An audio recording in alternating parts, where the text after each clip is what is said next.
इस महिला को अचानक एहसास होता है कि वह मर चुकी है, लेकिन उसे याद नहीं कि मरने से पहले क्या हुआ था। उसकी आत्मा एक मेट्रो स्टेशन में फंसी हुई है।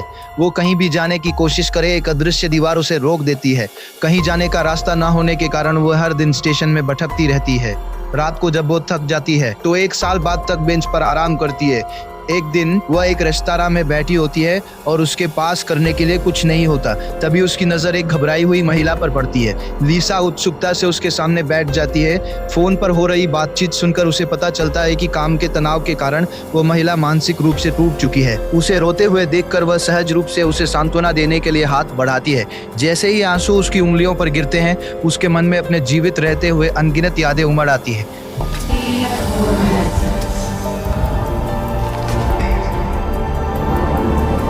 भावुक होकर वो बाहर भागती है और खुद से बातें करने लगती है।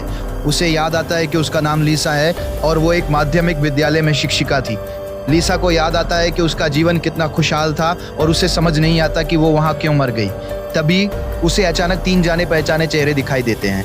ये उसके माता पिता और प्रेमी हैं। आज उसकी पुण्यतिथि की पहली बरसी है, इसीलिए उसके माता पिता और प्रेमी उसकी याद में फूल चढ़ाने आए हैं। लेकिन थाने में ऐसा करना मना है। व्यवस्था बनाए रखने के लिए अधिकारी उन्हें प्रबंधक के कार्यालय ले जाते हैं। सच्चाई जानने के बाद प्रबंधक सहानुभूति जताते हैं, लेकिन वे निजी कारणों से थाने के नियमों का उल्लंघन नहीं कर सकते।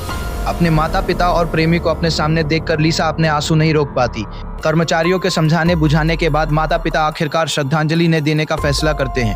अपने प्रियजनों को जाते देख लीसा खुद को रोक नहीं पाती और उनकी ओर दौड़कर उन्हें रोकने की कोशिश करती है। तभी चमत्कार होता है।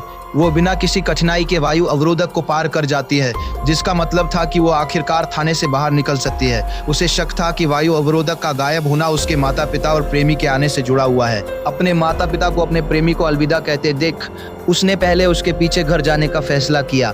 वापस लौटते समय लीजा उत्साह से भरी हुई थी, क्योंकि न केवल वो आज़ाद थी बल्कि वो अपने प्रियतम के साथ फिर से मिल सकती थी।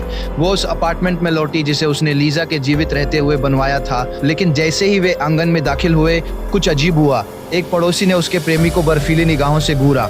बिना सोचे समझे लीजा उसके पीछे पीछे अंदर चली गई।